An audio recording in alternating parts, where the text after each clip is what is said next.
They want your sweet, innocent girls to take to booze so they can be enticed into honky-tonks. I say alcohol must go.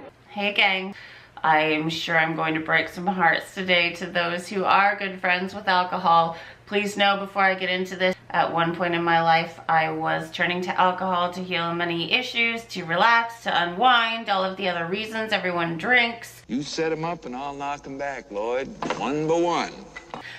It was a very slippery slope for me, and it was a hard one to get out of. So I just really wanted to talk to you guys about the dangers of alcohol, because there are a plenty. Bottom line, biologically, our bodies were never designed to take in alcohol in any safe way. In absence of social conditioning, humans do not even enjoy alcohol. I'm sure a lot of you watching have seen this happen, where a small child will attempt to drink a sip of alcohol and it's nasty. They do not enjoy it.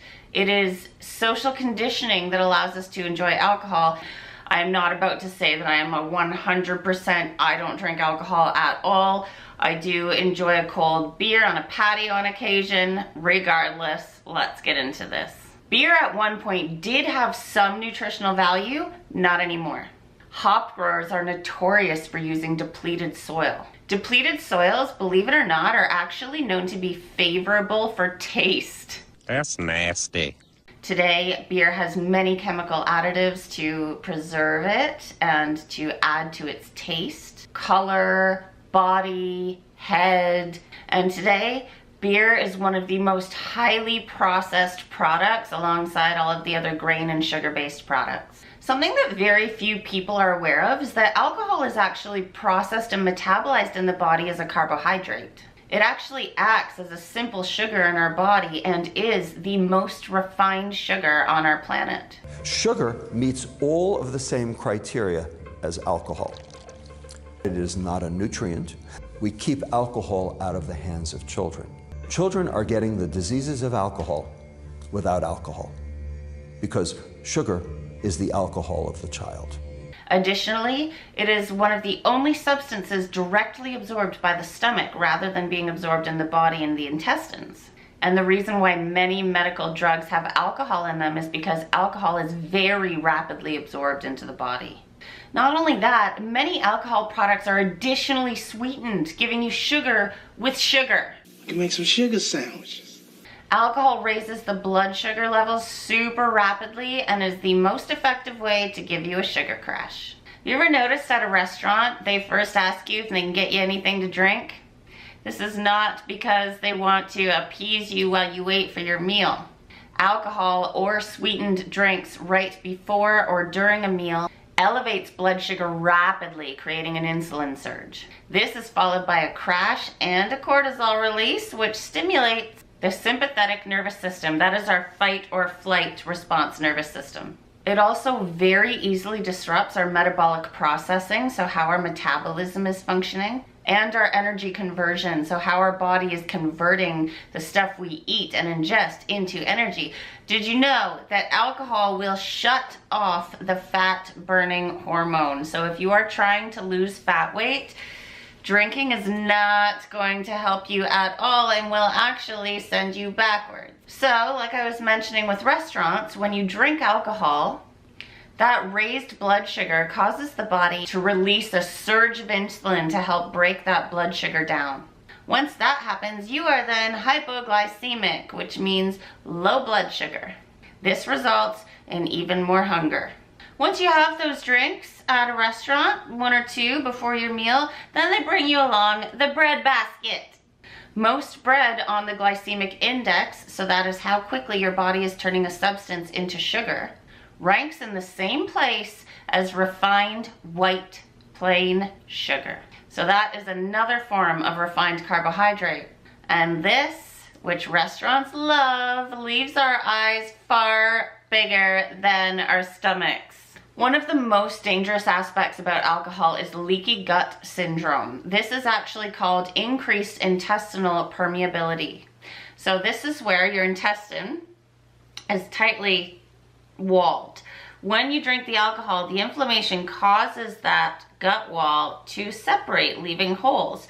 Tiny undigested food particles slip through these holes into the bloodstream. The body then tries to attack those as an invader, and you are now sensitive / intolerant / allergic to those food substances. So essentially, anything that you are eating with alcohol, you are creating an intolerance to over time in your body.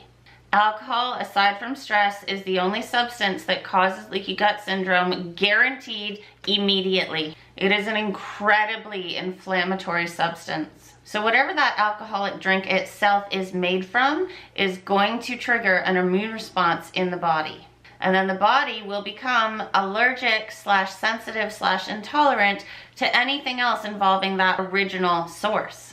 So for example, if you're drinking rye whiskey, the immune system will recognize the protein source of rye, and you are then going to develop an intolerance to the rye and the alcohol. And it does take 10 days to heal that gut wall after ingesting alcohol. And remember, you're triggering your immune system to everything else that you are eating and drinking at this time. You are just opening the gut like a sieve. In most countries, people have developed habit patterns, eating the same things in the same places at the same times every single day. They get in the habit of having alcohol when they get home from work or before their meal, while they're cooking, after dinner, and they are becoming progressively more intolerant to the foods that they are eating at these times by the alcoholic irritation of the gut lining due to inflammation.